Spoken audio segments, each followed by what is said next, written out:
How do I buy land when I haven't even a pot in which to make tinkle? Is one of the biggest questions I get. Now, I have covered this before, but if mama passed one skill on to her oldest boy, it's the ability to beat a dead horse with a dead cat that recently choked on a dead mouse. So let's talk about it. First and foremost, if you want to buy yourself some land that you can develop into a homestead, you, with very few exceptions, can. But if you're going about it by looking on Zillow for farmland and quickly become discouraged because every bit of farmland you're looking for is over $1 million, turning this research project into a pipe dream, there's something you need to know. That is that homesteads and farms are not the same thing. A farm is a commercial operation. It has as its purpose the growing of fruits, vegetables, and other produce at scale in order to deliver to market. It is a business. So realize the perceived value of the future profits from that business is considered in the land's appraisal. Homesteads, on the other hand, have as their purpose a place to live and enough space to be able to set up the right systems and grow enough food to take care of yours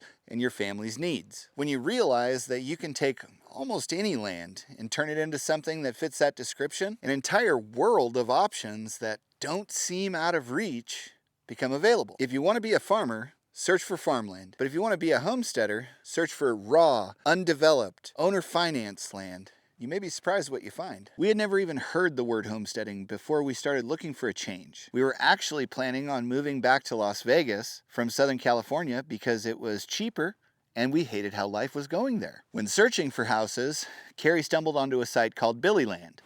They had raw, undeveloped, owner-financed land, super low down payment, low monthly payment, no credit checks, no qualifications of any kind. Carrie found a piece of property on the site that she really loved, and she came to me and asked me if I wanted to try and figure out how to make a life in the woods work for us. I had zero interest. I was a city boy, a flatlander. I loved my technology, and I had lived a couple miles away from the beach for my entire life. But when she asked if I thought we could do this, I took the certainty of knowing that I had married way above my weight class, and I did some quick calculations. She's a way better person than you, plus she's way smarter than you, plus she's way more responsible than you.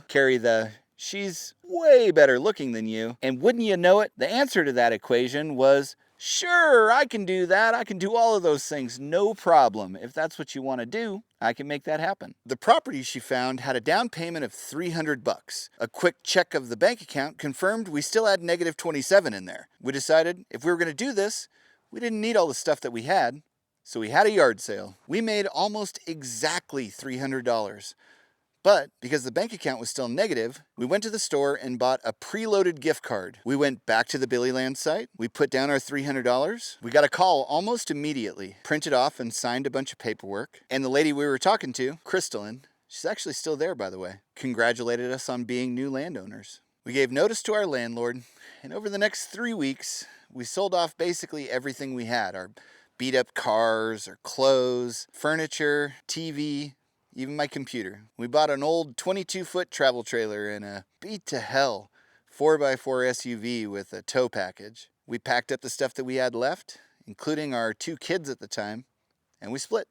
Now, I never really put too much stock in the idea that where there's a will, there's a way. That is, until 34 days after we put the down payment on the property, Carrie, myself, and our 2 oldest daughters arrived here. We even had $300 left over to tide us over until we figured out what we were going to do about money. Now, to be fair, I could barely start a campfire, and what happened next is probably a story for another video. The point is, if we, with no money, no credit, no skills, and what most would consider no sense, can do it, there's no reason why you can't too. I wrote a little workbook that walks you through the entire process of acquiring property on a shoestring budget. You can download it from the link in our bio, and you can pay whatever you want for it, even if what you want to pay is nothing. I hope it helps you get where you want to go. Carrie, she is way better looking than you. And wouldn't you know it, that equation added up to, I'd follow you anywhere, even into the scowy woods.